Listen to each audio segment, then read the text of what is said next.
Então, para darmos continuidade, gostaria de chamar ao palco a Marina Heidel.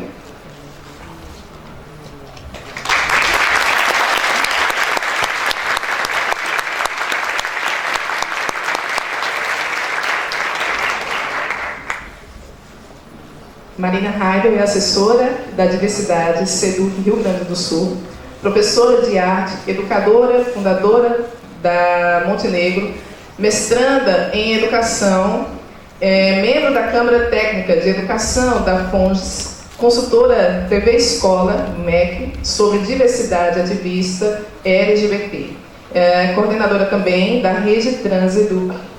Marina Heidel vai palestrar sobre minha experiência como professora transgênero de ensino de ética no lugar. Seja bem-vinda, Marina. Obrigada, boa tarde a todos e todas. Só faltou ela dizer que eu tenho CID-10, a doida. CID-10, para quem não sabe, dentro das doenças mentais, nós somos, como enquanto transexuais, doentes mentais, né? Então, eu estou dentro de uma casa, né, que, de certa forma, tenta também dizer que a gente é doente, né? Ou seja, eu sofro de distúrbio, de transtorno de identidade de gênero. Quer dizer, às vezes até acho que eu sou meia louca, mas não para tanto, né? Eu sou louca quando eu recebo a louca, né? Quando as pessoas me agridem, quando as pessoas me ofendem. Aí hoje eu recebo a louca, quer dizer, há 10 anos atrás eu engolia os 7 gatos, engolia as pedradas, engolia, tudo levava para casa. Hoje eu devolvo, né? Porque eu não posso mais admitir que nós estamos hoje, nos tempos de hoje, ainda sendo vítimas de homofobia, transfobia, lesbofobia nesse país. Há 2 dias atrás, 5 travestis foram assassinadas em São Paulo. Há 2 dias, na mesma noite. Eu só estou fazendo um parênteses aqui porque realmente é um momento assim que eu também estou colocando um pouco, não só da minha vida, mas da vida de todas as travestis e transexuais desse país que não tem dignidade, que não são respeitadas, que nem sequer são consideradas seres humanos. Então, assim, eu agradeço muito esse espaço, esse convite. Para mim é uma honra também, porque, nossa, é o primeiro encontro de uma série, talvez, que virão. Né? Eu acredito que nesse país a gente precisa realmente discutir essas questões. E, realmente, a questão do respeito, que eu acho fundamental, que a colega falou ali, né? E que tolerância, eu não, assim, essa palavra para mim me incomoda um pouco, porque eu acho que nós não temos que tolerar, nós temos que viver essas questões, né? Então, assim, mas realmente o respeito é uma questão que a gente luta todos os dias. A gente nunca sabe se a gente volta para casa, né? A gente vai, eu sempre digo, sair de casa para mim é que nem um Kinder Ovo. Você sabe o Kinder Ovo, né? Aquele que a gente abre tem uma surpresa dentro, né? Só que a surpresa do Kinder Ovo cheio um brinquedinho ali dentro. Para nós, às vezes, é um brinquedo negativo, porque a gente não sabe se é o padeiro que vai jogar uma pedrada, né? Se é o menino que passa de bicicleta e chama a gente de gostosa, né? Então a gente nunca sabe o que vai acontecer na rua. Ou então nos colocar no mesmo patamar sobre a questão da sexualidade e nos olhar como se nós não fôssemos seres humanos, a gente só é um objeto sexual. A gente é muito mais que isso, a gente vive todos os dias tentando provar para a gente mesmo, né, o que nós somos. E ainda a gente tem que provar para toda uma sociedade que muitas vezes nos ignora, nos expulsa da escola, nos expulsa do centro de saúde, nos ofendem, não nos chamam pelo nosso nome social que a gente tanto luta. Eu ainda não mudei meu nome, mas eu fiz uma carteira de nome social, porque no estado do Rio Grande do Sul, não estou fazendo propaganda política, de certa forma, mesmo trabalhando hoje como gestora dentro de um governo, nós temos alguns avanços dentro do estado, como dizia antes lá, nós tomando um cafezinho, que o Rio Grande do Sul é pioneiro em algumas questões, e a gente conseguiu realmente um pouco de dignidade, mas ainda está muito difícil de lidar com essas questões. Porque como falaram, está faltando educação realmente. Nós precisamos hoje trabalhar muito a educação. Nós precisamos realmente, porque essa futura geração que está aqui, eu vejo muitos jovens, eles precisam pelo menos entender o que acontece na nossa sociedade. Saber que existem essas pessoas, que nós não somos OVNIs, né? OVNI, para quem não sabe, objeto gay não identificado. Então assim, nós não somos OVNIs, nós temos uma identidade de gênero, nós temos uma sexualidade sim, mas nós temos uma identidade, que ela não é tão diferente. Porque a gente vota, a gente paga imposto, a gente come, a gente... Desculpa, mas a gente faz necessidades fisiológicas igual a todo mundo. Quer dizer, por que, né, sempre nos colocam no paredão, né? Então, assim, enquanto professora, né, eu venho como professora transexual, e daí ali eu até tirei o transgênero, porque às vezes essa palavra parece que eu sou uma alface, né? E na verdade eu me preocupo, né? Virei uma alface. Então eu tirei o transgênero, porque o transgênero para mim, e não é só para mim, mas a gente questiona muito essa questão do transgênero, né? A nossa identidade é travestis e transexuais. Então é LGBT, agora botaram um monte de letrinha, quer dizer, tudo um monte de letrinha, mas cada uma dessas letrinhas tem uma especificidade. Cada uma delas tem uma identidade e cada um é um, né? Então dentro desse pressuposto assim, de que nós estamos também conversando a questão biológica, eu não sei como é que eu sou esse OVNI, mas eu sou, né? As pessoas dizem, foi como tu foi criada. Não, espera um pouquinho. Vamos pensar, pode até ser pelo meio cultural no qual eu fui, mas eu acho que tem um pouco da biologia, acho que tem um pouco de tudo. Sempre quando eu vou fazer umas falas, eu digo, como é que tu te deu conta que tu era? Eu não me dei conta, eu não sei se eu nasci assim, ou se eu fui, entendeu? Então, são uma soma de várias questões, né? Então assim, eu vim aqui hoje falar um pouco sobre essa questão. Quando eu me transformei, há cerca de uns 7, 8 anos atrás, eu vim de uma cidadezinha do interior, chamada Montenegro, que é uma cidadezinha maldita, né?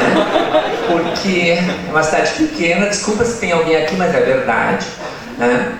E então eu vim de uma cidade pequena, saí daquele terror que era aquela cidade, que acima de tudo era o professor fulano, que estava sempre, o falecido, né? Que sempre era ele que estava em questão, nunca era a pessoa, era sempre o professor, o doutor, o fulano, sempre tinha um título por trás, e isso me incomodava muito, porque eu não era livre, eu não conseguia viver a minha sexualidade dentro daquele espaço. Então, a primeira coisa foi romper com o tabu de sair de uma cidadezinha e entrar para uma cidade maior onde eu era qualquer um, qualquer uma. Era essa a liberdade que eu queria, de poder entrar e sair. Claro que as vizinhas ficam lá espiando no buraquinho da porta, mas tudo bem, o problema é delas. Elas que têm a curiosidade de ver o que tem por trás daquela porta onde eu moro, mas tudo bem. Então, assim, eu saí daquela cidadezinha e vim para uma cidade maior. Eu já era professor, né? Público, já tinha um concurso público, quer dizer, eu já saí com uma garantia de que eu teria um trabalho. Quando eu assumi minha identidade dentro de uma escola pública, foi uma outra questão que deu um auê, né? Até como dizia minha colega, nós não tínhamos noção de que existiam outras professoras assim, ou outros professores assim, que queriam assumir sua identidade e se assumir mesmo, quer dizer, botar um peito na bandeja, né, e botar um saltinho e dizer, bom, agora eu sou a fulana de tal. Eu assumi isso, não vou dizer quantos anos atrás, nem quantos anos eu tenho, a doida, né, porque vocês vão se dar conta, né, que é muito botox, mas enfim. Então assim, digamos que, 30 anos, tá, assumi com 30 anos essa questão, mas a vida inteira eu vivi isso, só que eu vivi aprisionada dentro de uma caixinha. Você sabe que boneca vive em caixinha, né? Então assim, eu vivi a vida inteira ali dentro, vivendo essas questões, e aquilo, eu nunca fui feliz, eu posso dizer para vocês, que eu nunca fui feliz. Hoje eu me sinto muito bem, hoje eu me entendo, eu vivo a minha sexualidade, a minha transexualidade maravilhosamente bem, levo pedrada sim, mas eu devolvo um tijolo quando me joga uma pedrada, né? Mas assim, e aí eu assumi um espaço público que não dizia nada a respeito disso. Quer dizer, eu assumi minha identidade transexual dentro de um espaço que muitas são expulsas o tempo inteiro, porque não aguentam a pressão de uma escola. Muitas, eu digo, muitas travestis transexuais alunas, muitos LGBTs alunos não aguentam a pressão dentro de uma escola. E aí eu assumi essa identidade, cheguei, me afastei. Quando eu retornei à escola, no mesmo ano, no mesmo período, um mês depois, eu voltei naquele dia fatídico, onde estava todo o covil reunido. Né? Você sabe, né, que as cobras estão sempre por ali, e claro, era um dia de conselho de classe. E aí eu cheguei na escola e, para surpresa, todo mundo mudo. Ninguém disse uma palavra. Só a vice-diretora que gritou: "Ai, como tu tá linda!" Eu vi que os olhares avessos eram dos colegas professores. Os homens, assim, porque eu estava com o degote, um dia frio horroroso, mas eu estava com o degote gritando aqui, né? Claro que hoje eu não fiz assim, né? Para não ser assediada, né? Mas enfim, né? Eu vim com o peito na bandeja, cheguei no salto, é claro, toda retalhada, porque eu tinha feito um processo todo, fiz tudo, né? Barba, cabelo, bigode, como disse minha amiga. Então, cheguei, assumi minha identidade de gênero. Para minha surpresa, no outro dia eu tinha aula com os alunos, 5ª e 8ª série, artes. E aí vocês imaginam que aula que eu dei. Claro que eu não falei de arte em nenhum momento, naquele momento, porque não era o que eles queriam saber. Eles queriam saber tudo e queriam me contar tudo. A partir daquele momento, eu criei um vínculo com eles e uma relação de proximidade que eu nunca imaginei que isso ia acontecer. Porque adolescente, você sabe, eles querem saber tudo e mais um pouco, né? Então, assim, tudo que eles me perguntavam, dentro de um limite, eu respondi. Nunca tive nenhum problema enquanto professora. Nunca nenhum aluno me agrediu. Os colegas com os olhares avessos. Mas isso, com o tempo, eu consegui também resolver. Diante dessa experiência, enquanto professor de artes, né, que era falecido, depois disso, eu tive essa outra historinha, que a diretora, a mesma diretora que teve um piripaque quando, né, soube que eu ia me transformar e colou a lei por toda a escola, enlouquecida, né, lei na mesa, lei, porque nós tínhamos uma lei, né, estadual que garantia essas questões. A mesma diretora chegou e disse assim: eu não sei o que nós vamos fazer, porque a tua carga horária sobrou horas e eu vou ter que te dar disciplina de ensino religioso. E eu, Ela, tu vai ter que dar aula de ensino religioso. Ah, tá! Eu recebi a louca daí. Eu, transexual, batuqueira, vou ter que dar aula de ensino religioso, Lúcia Helena, o nome dela era Lúcia. E ela, eu disse, tudo bem, vamos pensar. Eu disse, a primeira proposição, vamos tirar essa palavra que me incomoda muito, religião, ensino religioso. Em primeiro lugar, os católicos nunca me respeitaram enquanto transexual. Os evangélicos que tiram um demônio do meu corpo, né? E eu vou ter que dar aula de ensino religioso, sendo que vocês querem que eu ensine o Pai Nosso, que eu nem me lembro mais como é que se reza. Eu sei cantar, de Bará Oxalá, uma oração, uma reza de batuque, mas, né, só um pouquinho. O que aconteceu? Eu disse, vamos mudar essa questão, porque isso me incomoda. E eu comecei a cutucar a escola toda. E aí as pessoas, tá, então vamos sentar e vamos discutir como é que... Porque você sabe que é um trâmite burocrático e tal. E aí então, deu um tilt. E aí nós começamos a discutir de uma outra forma a religião. Tiramos a religião do ensino do currículo e botamos ética e cidadania.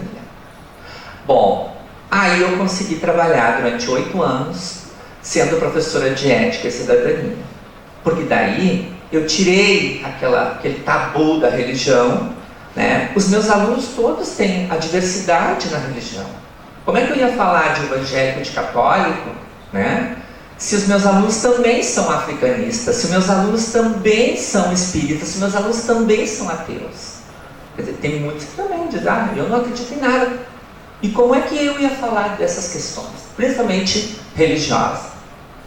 Então, o que aconteceu? Que a gente mudou, né? E aí virou sucesso. Todo mundo queria saber, né? E realmente as coisas começaram a mudar porque eu comecei a provocar essas discussões.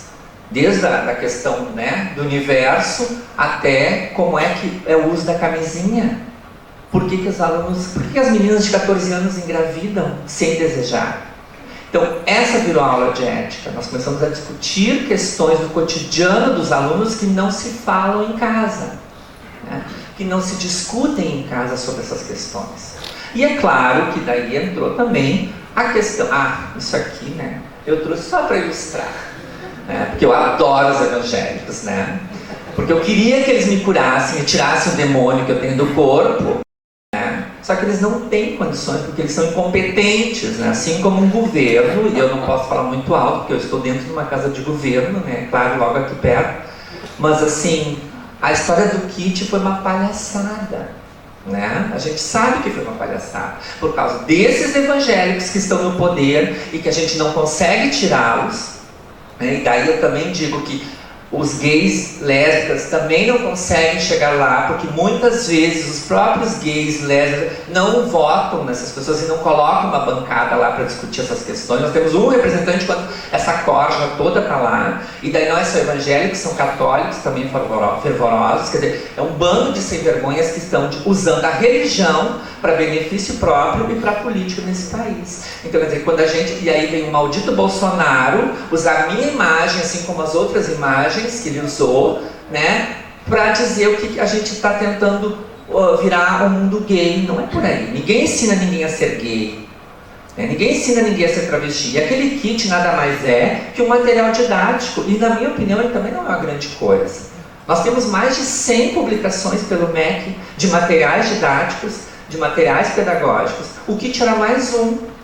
Diante de toda essa polêmica que se deu, é claro que eu também usei o kit na minha sala, porque eu tinha o material todo, porque os alunos...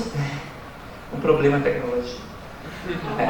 Os alunos também estavam curiosos para saber, né, sobre essa questão. Daí um aluno da 7ª série disse assim para mim: professora, é só isso? Era só isso. Quer dizer, eles achavam assim que ia ter... Né, assim como foi toda essa distorção que teve a relação do kit gay. Assim, pois não. É uma tentativa, louca. Não, mas pode deixar isso. Então, assim, a partir desse momento... Bom, agora ele bloqueou de vez, né? Pode deixar aqui mesmo. Então, assim, eu trouxe algumas imagens aqui, que isso aqui eram produções que os alunos faziam em sala de aula sobre as questões de ética. Né? O que é isso? Louca. É um objeto meio fálico, mas... Então, assim, a gente trabalhava todas essas questões, né, e se vocês lembrarem daquele PowerPoint que estava mostrando ali antes, que era um coração feito, na verdade, na tentativa não da questão, né, claro, né, o simbólico do coração, mas aquela palavra do te amo, ou do sentimento, aquilo foi feito de um aluno para um outro aluno menino. Não que ele fosse gay, não era esse o objetivo. Não era ver quem eram os gays da sala de aula, mas era de passar um sentimento de amizade, de relação para com o outro, né? Independente da questão da sua orientação sexual, do que ele é, né? Então todas essas propostas, e aqui também era de uma música, né? Então são exemplos. Onde eu aperto agora? Alô? Então assim, eu trouxe algumas imagens, e essa imagem também é muito interessante, porque na verdade é como muitas vezes os LGBT se veem, né, de frente do espelho. Daí eu me lembro da minha infância, quando eu brincava de casinha, brincava de boneca, queria ser a professora, queria ser a mulher e queria ser tudo isso que eu sou. Então na verdade, esse jogo, não que foi aquilo que me concebeu, não foi aquilo que me, né, não foi aquela expressão de gênero que eu vivi, que eu me transformei nesse órgão que eu estou falando aqui, mas na verdade é o jogo simbólico da criança, que muitas vezes não é respeitado também. Eu fui numa escola esses tempos, e então eu conheci o Serginho. A escola toda chamava o Serginho de 8 anos. E aí eu fui ver no caderno de chamada, não tinha o Serginho. O Serginho era aquele lá do Big Brother. O nome dele era Anderson. Mas daí a escola intitulou ele porque ele caminhava de um jeitinho assim, Eu chamei a diretora e disse, não, só um pouquinho, ela era minha amiga, vocês acham que vocês estão rotulando demais? Ah, mas daí a professora veio justo, mas ele desenha até princesa e castelo. Bom, mas o menino não pode desenhar princesa e castelo? A menina não pode jogar futebol, que agora ela é taxada de lésbica, ou de caminhoneira, de sapatão, como eles dizem? Quer dizer, então, esses rótulos que a gente cria, que a escola produz e que a escola reproduz, que é muito grave, é muito sério. Aí a gente está vivendo isso. Né? Então, nas aulas de ética, a gente discutia essas questões. Né? E eu trazia isso. Eu me lembro que o dia que o menino da revista foi lá fazer essa reportagem que saiu na Nova Escola, me ligaram, não sei o que, daí tá, vamos lá. Vamos ver uma aula como é que funciona então, porque eu acho que o mais importante, não adianta eu falar, vocês têm que ver como é que é na prática as questões. E nós estávamos num círculo conversando sobre aborto, sobre gravidez na adolescência, e um aluno de 16 anos disse assim, oitava série, claro, um aluno disse assim, Sora, mas e daí se eu gozar lá dentro, e o jornalista brilhou uns olhos desse tamanho, né? E ele disse, bom, agora ela vai expulsar o menino da sala de aula, né? Aí eu disse, e deu para ter, tá, e aí o que tu vai fazer? Ah, pois é, tem que dar a pílula do dia seguinte. Quer dizer, surgiu todo um auê naquela discussão, né? Que se fosse no meu tempo, com certeza eu tinha sido expulsa da escola, né? O jornalista achou que eu também ia fazer aquilo com o menino. Não, mas se eu estava abrindo para conversar com eles, como é que eu vou recriminar um aluno, um menino de 16 anos, porque ele falou aquilo? Eles falam isso no dia a dia. Se vocês olharem, eles conversam no dia a dia sobre essas questões. Porque o espaço social que eles têm é a escola. Claro que não é a sala de aula, eles adoram estar pelos corredores, né? Mas enfim, né? Mas assim, é um espaço que eles precisam, é um espaço. E o que eles veem em nós? Um adulto de referência. Não porque a gente virou transexual, não porque o professor é gay, não, mas é o professor que se aproxima do aluno e conversa. É o professor que, independente do seu conteúdo de matemática, de história, de geografia, de português, ou seja lá o que for, ele fala com os alunos, ele olha para os alunos. É isso que a gente precisa, dessa humanização na escola que não acontece. Né? E eu vejo isso hoje quando eu saio por aí pelo Rio Grande do Sul fazendo formação de professores. Os professores estão preocupados, eles não estão preocupados com sexualidade, com identidade de gênero, eles nem sabem o que é isso às vezes. Eles não sabem o que é homofobia.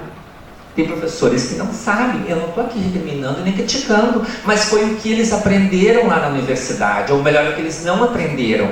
Eles aprenderam a ensinar os conteúdos, mas esqueceram da humanidade, das questões humanas que a gente precisa dentro de um espaço físico chamado escola.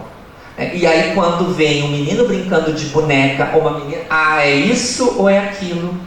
A gente esquece que são seres humanos, independente disso. O que mais?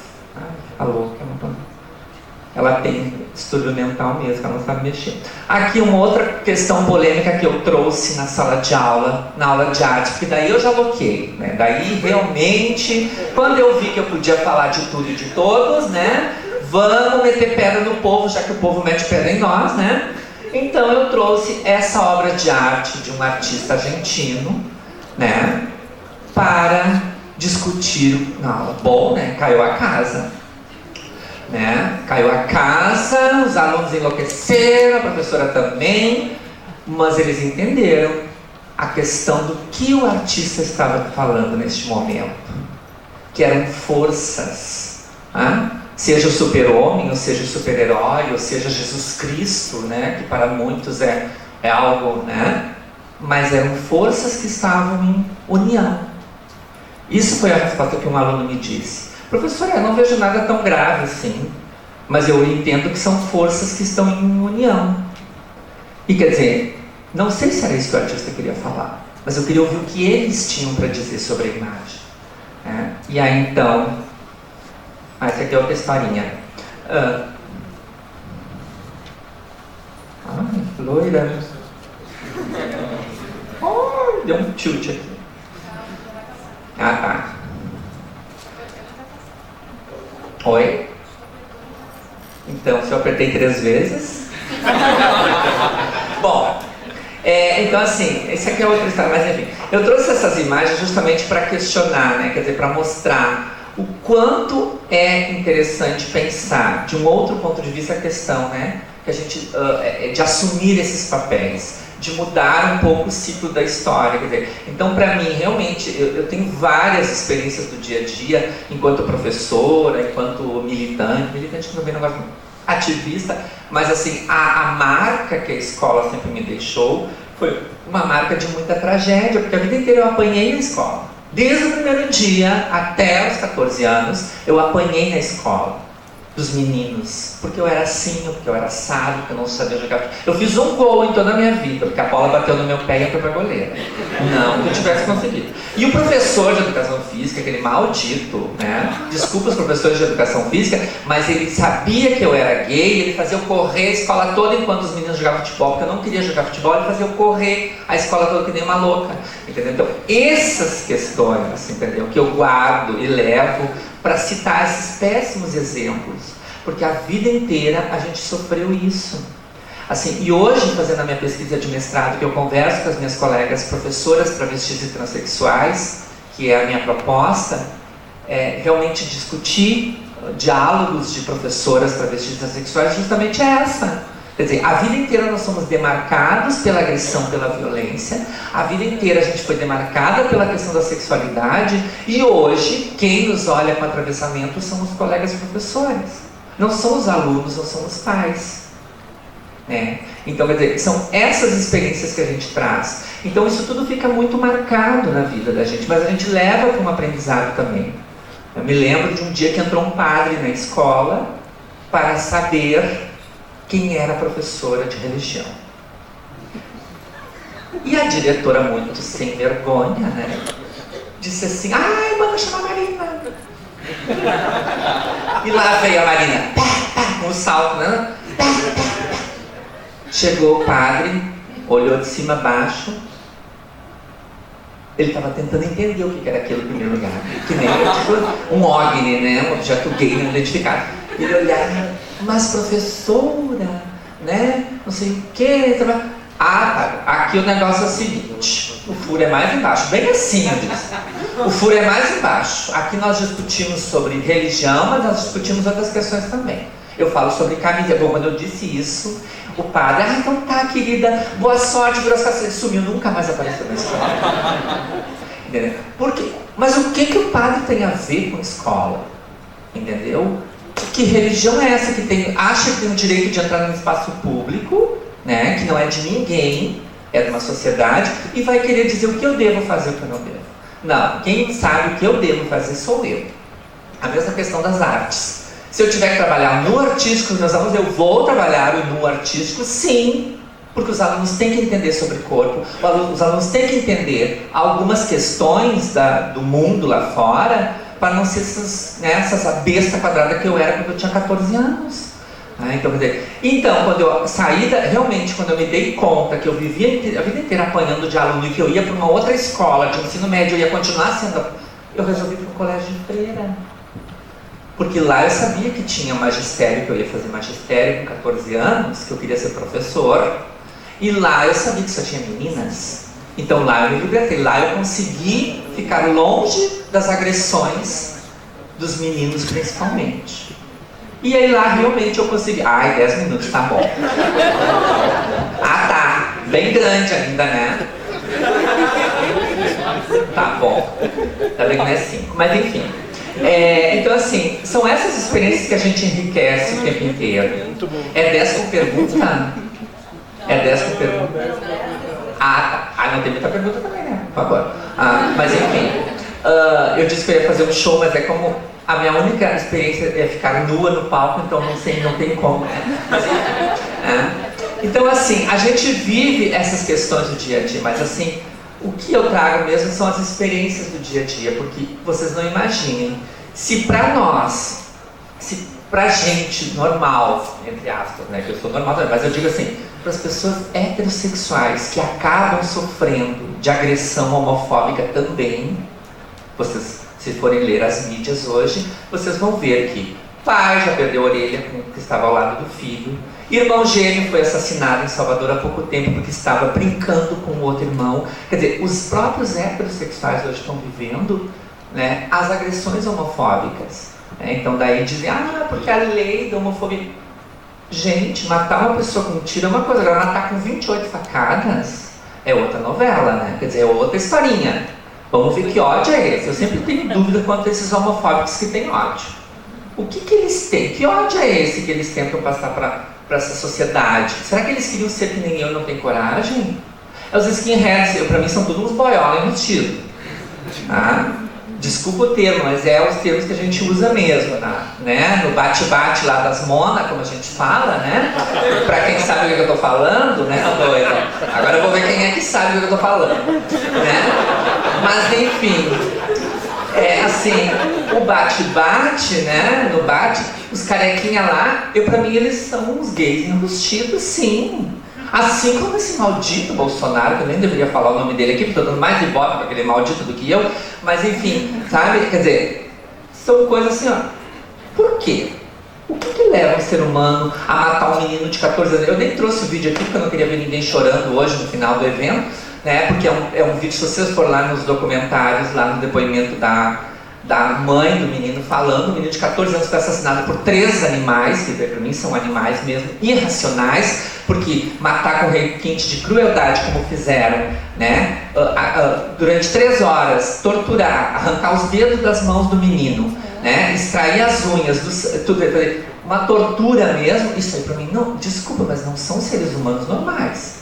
Esse sim deve ter um CID, agora não sei qual também. Então, quer dizer, mas e por que esse ódio? Por que eu não posso ir para a padaria comprar pão, que vem aquele maldito daquele menino e me grita assim, né? Vai botar na cueca! E daí eu respondo, pra que se eu posso te comer de calcinha? Desculpa a brincadeira, mas é...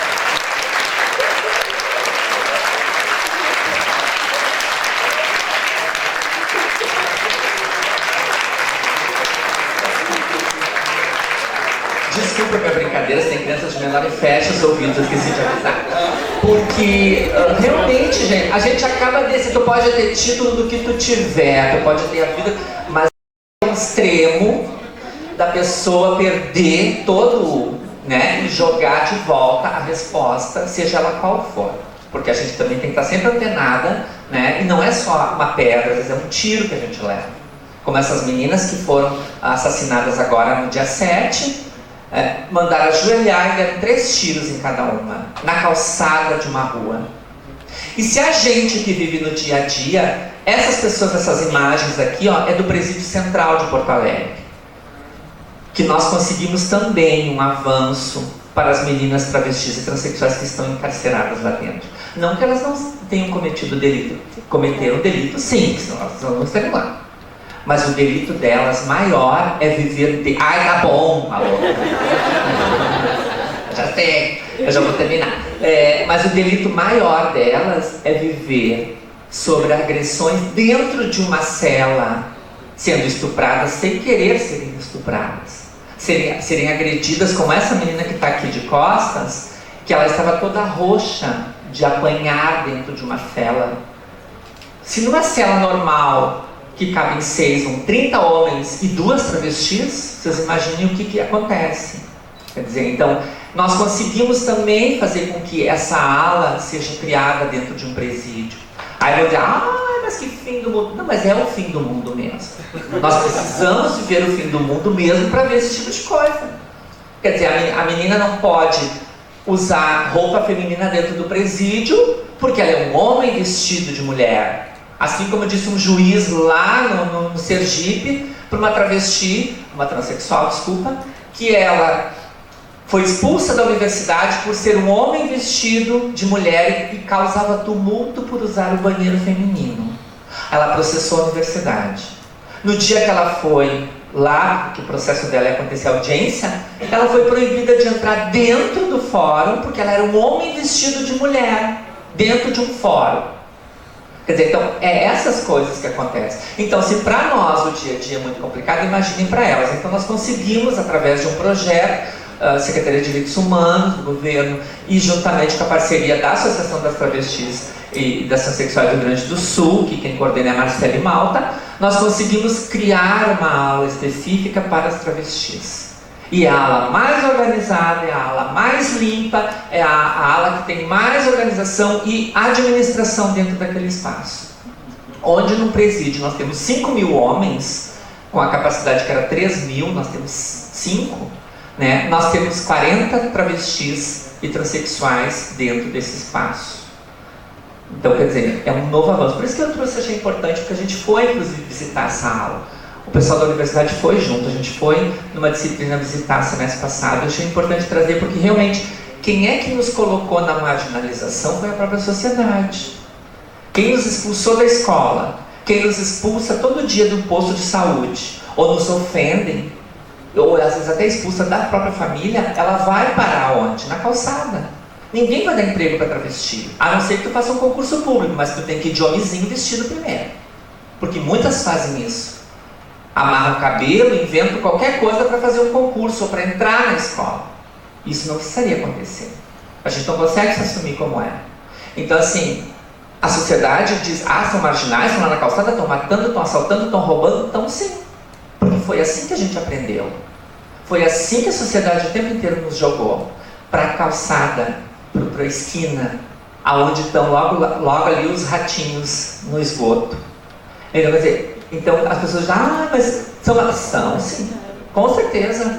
Foi a única maneira de sobreviver, ou é a única arma que a gente tem. E o único esboço, o único escudo que nós temos é 2 próteses de silicone, que se atravessam um tiro tranquilamente. Então, assim, na verdade, eu agradeço o convite. Teria uma vida inteira para falar, eu tenho a cheia de fala com você, né, boa batuqueira, mas enfim, não vou ficar aqui falando, né, porque eu sei que vocês têm também algumas dúvidas, algumas perguntas, né, espero que não sejam muitas, mas então eu agradeço, muito obrigada pelo espaço.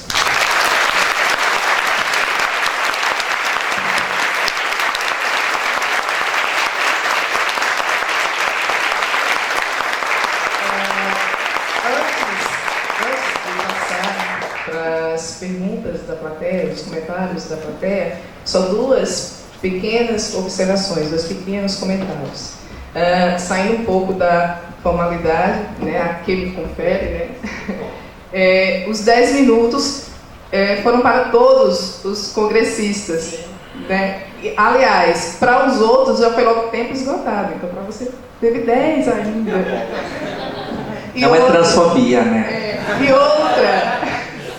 E outra, o que você falou, permita-me falar você, OVNI, de acordo com o Jorge Kilper, não existe, né? Então, não há, os OVNIs estão muito bem identificados, e você é uma prova de que não há OVNIs. Você, vamos dizer, um gay muito bem identificado, muito bem representado. Passando agora para o pessoal, perguntas, comentários.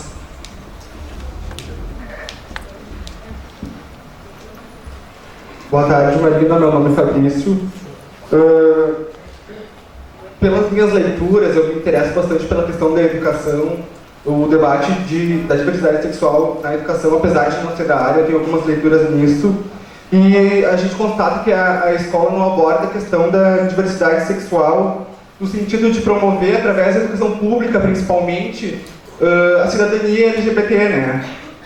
Os livros didáticos também se mostram bastante omissos nessa questão. Muitos ainda reproduzem certos padrões de heteronormatividade, patriarcado, mostrando modelos de família que excluem as homoparentais, por exemplo. Tá? Na universidade, que a gente pensa que é um lugar onde as pessoas são mais esclarecidas, enfim, também esse debate é bastante parco. No Dia do Orgulho Gay, eu faço parte de um coletivo que discute a questão da diversidade sexual. A gente colocou algumas faixas na universidade para chamar atenção, por exemplo, em relação a crimes homofóbicos. Uma das faixas foi roubada no dia seguinte, sabe? Não durou nem até o dia seguinte. Eu faço parte do DCE também, ou seja, eu tenho um contato maior com os estudantes. Eu não conheço nenhum estudante transgênero na Universidade Federal de Santa Maria. Quer dizer, eles não chegam nem à universidade, eu não conheço um estudante transgênero. Somado a isso, em 2011, a presidenta Dilma vetou o projeto Escola Sem Homofobia, né, que falou um pouco sobre isso, que tinha por objetivo preencher essa lacuna no ensino público, né. A minha questão vem nesse sentido, então. Você, enquanto uma educadora transexual, como você mensura essa perda, o veto, no caso, e daqui para frente, quais são as melhores estratégias para se promover a cidadania e os direitos humanos LGBT dentro da escola? Para professores e estudantes, porque os professores também reproduzem muitos preconceitos e se mostram despreparados, às vezes, para lidar com isso. Obrigado. Eu respondo agora ou deixa o final agora? Posso ir falando ou vai ser várias perguntas? Tá. 1000 perguntas agora. Eu concordo contigo com essas questões todas que tu falou, inclusive como eu falei da questão do kit, eu acho que foi um retrocesso mesmo enquanto governo. Nós tivemos 8 anos de avanços enquanto governo, não estou aqui fazendo política nenhuma, tá? Mas assim, enquanto um presidente pega uma bandeira do Brasil, bandeira do LGBT, aquela coloridinha listradinha, né? Que vocês conhecem, alguns, né? Enfim, enquanto um presidente assume isso posicionalmente, o primeiro presidente de uma república que diz que se vocês pagam impostos e se vocês enfim, votam, por que vocês não têm o direito de exercer a própria orientação que vocês têm? Aí entra uma presidenta mulher e fez todo aquele boicote, mas claro que a gente sabe que foi questões políticas que fizeram isso. Então, na minha questão, foi um retrocesso mesmo para nós LGBTs. Mas é como eu disse, o kit em si, ele é um material que até está exposto na universidade, agora toda a polêmica foi até para a internet, né? Mas eu acho que o kit em si, ele não ensina ninguém a ser gay, não ensina ninguém a ser trans, etc. Mas eu acho que a gente tem que pensar realmente agora, daqui para frente, começar a pressionar esse próprio governo e os governos estaduais e municipais, porque cada dia assume um absurdo, assim como a história lá do Rio de Janeiro, que o filho do Bolsonaro propôs uma emenda, né, na Câmara dos Vereadores, para que não se falasse sobre diversidade sexual dentro da cidade do Rio de Janeiro. Mas o Rio de Janeiro quer ser uma cidade gay, como é que eles não vão assumir isso? Né? E assim outros exemplos, quer dizer, então assim, nós, agora eu falo enquanto gestora de um governo, que a gente está fazendo esse trabalho de formação, porque nós precisamos trabalhar os professores, independente de material pedagógico.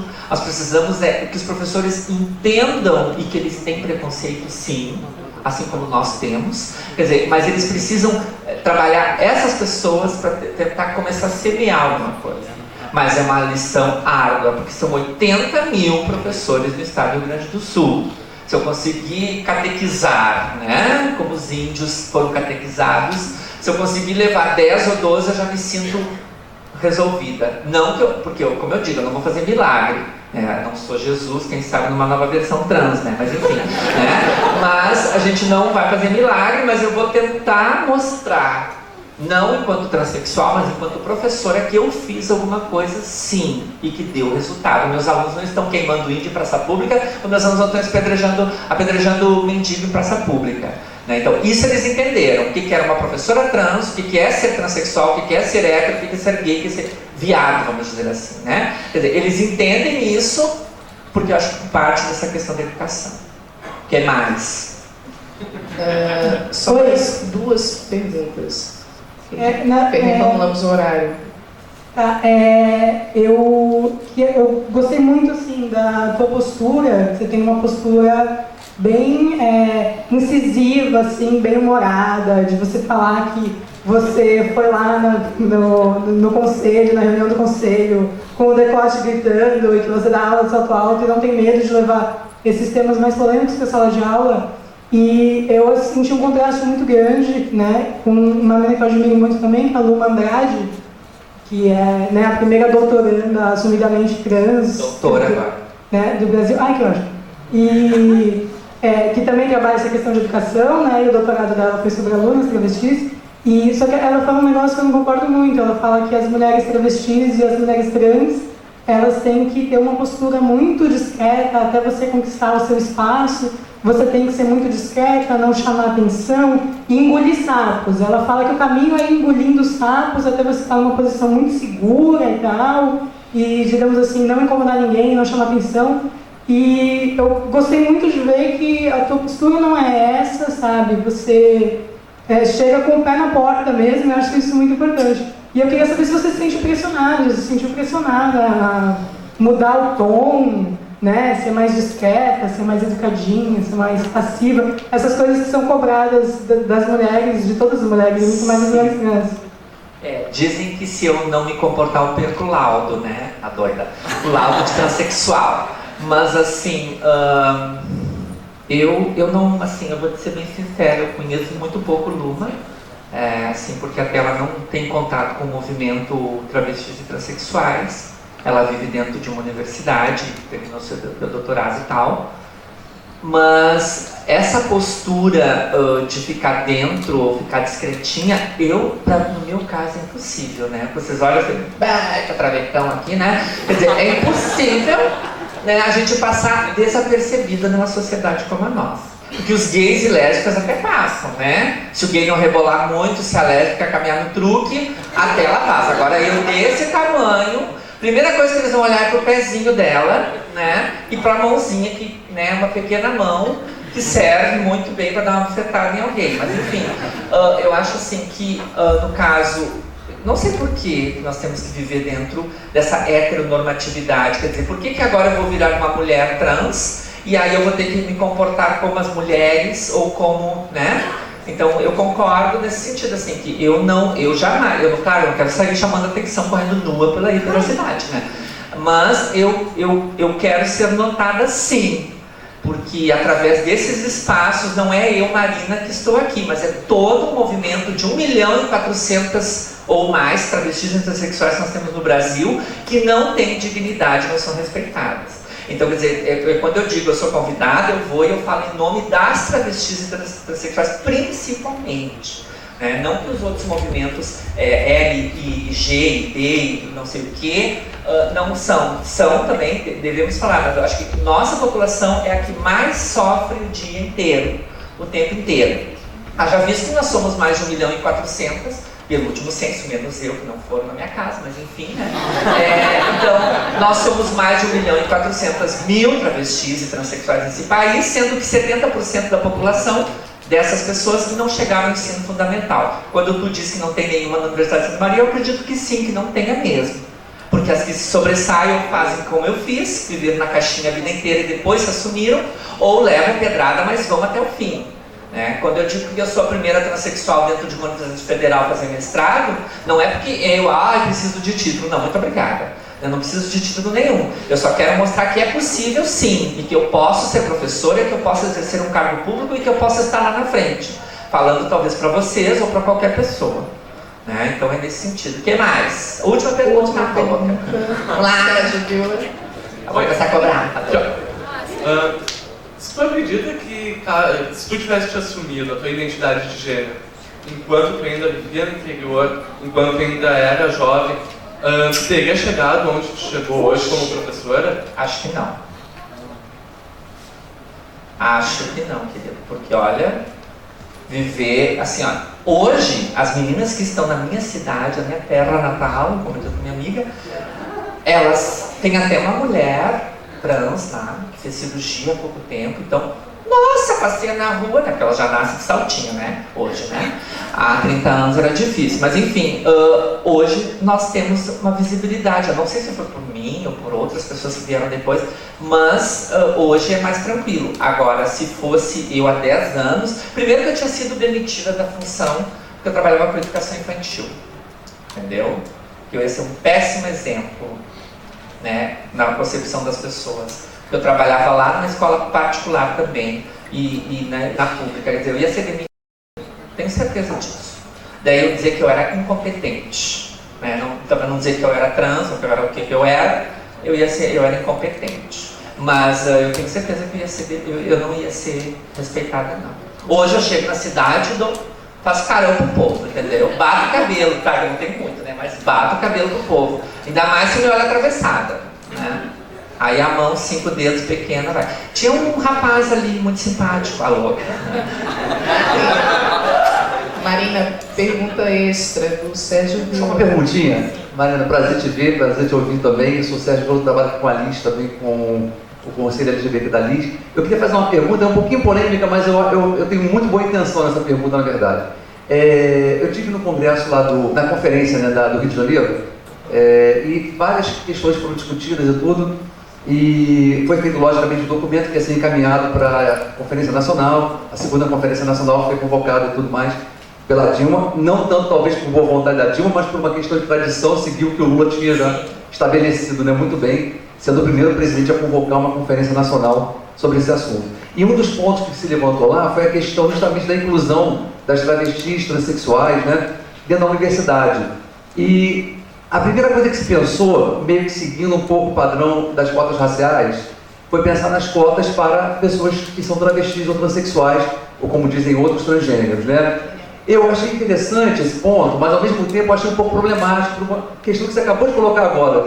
Exatamente, quando estava pensando sobre isso, você falou que muitas travestis não conseguiram terminar nem o ensino fundamental. Então a minha questão é, como é que eu posso levar para a universidade, mesmo que eu preserve o direito lá, por meio de cota, de um percentual de travestis e transexuais na universidade, se elas não conseguiram ultrapassar essa lacuna entre o ensino fundamental, o médio, para poder finalmente chegar lá no vestibular.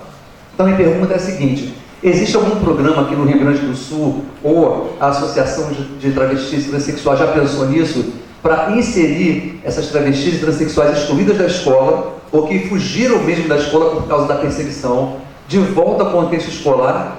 E uma questão também que eu queria colocar aqui, não é tanto sobre isso, mas também tem a ver com a escola. O que fazer com as crianças que já são travestis ou transexuais, desde muito cedo já se reconhecem, travestis e transexuais, no contexto da escola, quando a família delas é capaz, às vezes, de isolá-las, prendê-las até em cárcere privado, deixá-las incomunicáveis? Como fazer para ajudar essas crianças sem parecer, como disse Dona Dilma Rousseff, no alto de sua sabedoria, né, quase védica, que não está se fazendo propaganda de opção, como ela disse, sexual, né? Como fazer isso? Então, essa pergunta, na verdade, tem duas asas aí. Uma é, como trabalhar essas crianças que estão lá, antes que saiam, apesar da família e apesar do contexto escolar, e como trazer de volta essas travestis e transexuais que migraram da escola por causa da perseguição, para que depois não se possa pensar, de fato, como incluí-las no ensino acadêmico, porque sem essa lacuna fechada, vai ser para inglês ver. Infelizmente. Obrigado. Fechar com a dele lá, então. Daí a gente faça uma chama. Com aquela moça lá dele. Nós temos tempo ainda, Steve. Tá. Última pergunta, daí eu fecho. Obrigado pelo simpático. Simpático é você, Marina. Gostei muito da palestra. É rapidinho, dá para complementar ali a pergunta. A minha é mais simples, não é tão complexa como a dele. Mas enfim, a minha mãe dá aula na rede pública, e uma das experiências que ela leciona no colégio, que é a 7ª série, se não me engano, é a parte de ciências, ali, biologia, e uma parte tem que falar sobre sexualidade, né? E ela, mais de uma vez, já recebeu repreensão, né, de pais de alunos, incrível isso, dizendo para ela não tocar nesse assunto. E mais de uma vez já foram pais no colégio querendo falar com ela pessoalmente. Então, não sei se daria para complementar ali com a pergunta dele, a tua experiência não só com os alunos, mas também com os pais dos alunos nesse sentido. Eu acho, como eu falei, né, acho que quem manda na sala de aula, desculpa a minha, assim, eu frisar isso, mas acho que é a pessoa que está na frente. Na verdade, ninguém manda, né? Mas acho que quem está no controle dessa situação é o professor. Não é amigo da escola, não é não sei o quê. Quer dizer, então assim, ó, o professor, ele tem um poder que poucos tiranos têm, a gente sabe disso, né? Ele pode dar 0, ele pode dar 10 para um aluno, ele pode destruir a vida de um aluno ou, né, elevar. Eu acho assim que o professor de biologia, ele é fadado a ter essa questão, né? Só que daí, na minha opinião, e daí é eu que estou falando, que eu ia realmente receber esse pai, explicar para esse pai, e se ele não está contente, a escola é pública. Ele retire seu filho e põe em outra. Entendeu? Porque essa seria a minha posição, e hoje também é a minha posição, e foi a posição que a escola assumiu quando eu apareci na escola. Se viesse um pai questionar por que tem uma professora trans, bom, não está contente, se retire. A escola é pública, tem 1000 escolas em Porto Alegre, tem 1000 espaços que o senhor pode botar o seu filho, entendeu? Mas acho que tem que conversar com esse pai sim e dizer que tem que se falar assim, porque provavelmente esse pai também não fala em casa sobre sexualidade, né? E respondendo a tua questão, essa lacuna da escolaridade das travestis, é uma questão assim, ó, que hoje, claro que hoje a gente vê que diante de todas essas manifestações e todos os movimentos, a gente está conseguindo alguns avanços, sim. Né? Hoje nós temos meninas que voltam à universidade, voltam às escolas e chegam e ainda exigem o nome social. Porque nós temos uma portaria do MEC dizendo que sugere, hoje não é uma normativa dizendo que os estados têm que respeitar a questão do nome social das pessoas travestis e transexuais. Hoje a gente já tem isso. No estado do Rio Grande do Sul a gente já tem lá uma lei que diz que pode ser colocada no caderno de chamada o nome social das pessoas. Porque isso é uma barreira também. Isso a gente enfrentava, também enfrenta. Né? Ah, tu é o João, não, tu é a Maria. Aí dá quebra-pau na escola. Aí uma aluna destruiu um carro do diretor da escola aqui do Instituto de Educação em Porto Alegre alguns anos atrás, porque ela simplesmente foi humilhada e dita que o lugar dela não era dentro da escola dele, e sim lá na Farrapos. Para quem conhece a Farrapos sabe onde é que eu estou falando. Entendeu? Que o lugar dela era lá, não era dentro da escola dele. O que ela fez? Ela destruiu o carro dele. Claro que ela não voltou mais para a escola. Com 17 anos, ela se parou no ensino, no primeiro ano do ensino do primeiro grau, do ensino médio. Entendeu? Mas então a gente tem alguns avanços assim, que hoje nós temos meninas que estão voltando, seja à distância, seja a não sei quem, mas elas estão tentando se inserir. Agora, eu penso, não querendo ter cotas, mas acho que as cotas seriam uma solução para amenizar a situação. E outro espaço que eu criaria, sim, uma vez eu fiz um projeto, mas ninguém me deu ouvidos, era realmente criar um espaço para essas meninas que quisessem voltar à escola, um local específico, uma escola, onde elas pudessem estudar num turno que fosse acessível, porque à noite elas não conseguem, elas têm que trabalhar. Durante o dia elas têm que dormir, seria um meio turno, um contraturno, onde elas fossem concluir o ensino fundamental, seria uma grande chance para algumas pessoas. Mas o Ministério, eu mandei projeto para tudo que foi Ministério, ninguém nunca me deu retorno. Mas enfim, agora quem sabe um dia eu consiga, chegando um pouco mais além, pensar nos projetos específicos. Mas assim, a gente tenta um trabalho de formiguinha, não é fácil, você sabe que lidar com o ser humano é complicado, lidar com política é muito complicado e religião pior ainda.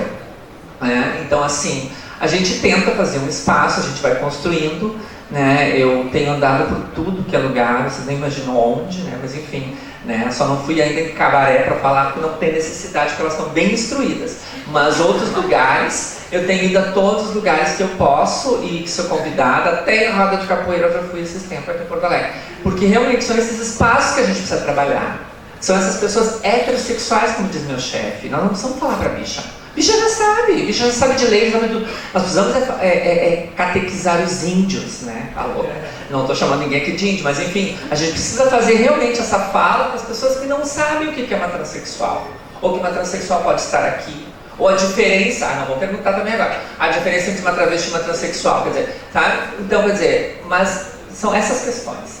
Então, na verdade, eu não sei se eu respondi a todos e todas, mas enfim. Eu trabalho na Secretaria de Educação, eu não coloquei meu e-mail, porque eu não vou fazer propaganda louca, né? Mas eu tenho contatos, enfim, a gente pode trocar outras ideias, enfim, estou aberta para qualquer coisa. Não tenho preconceitos, a doida, né? Mas é isso. Obrigada, então.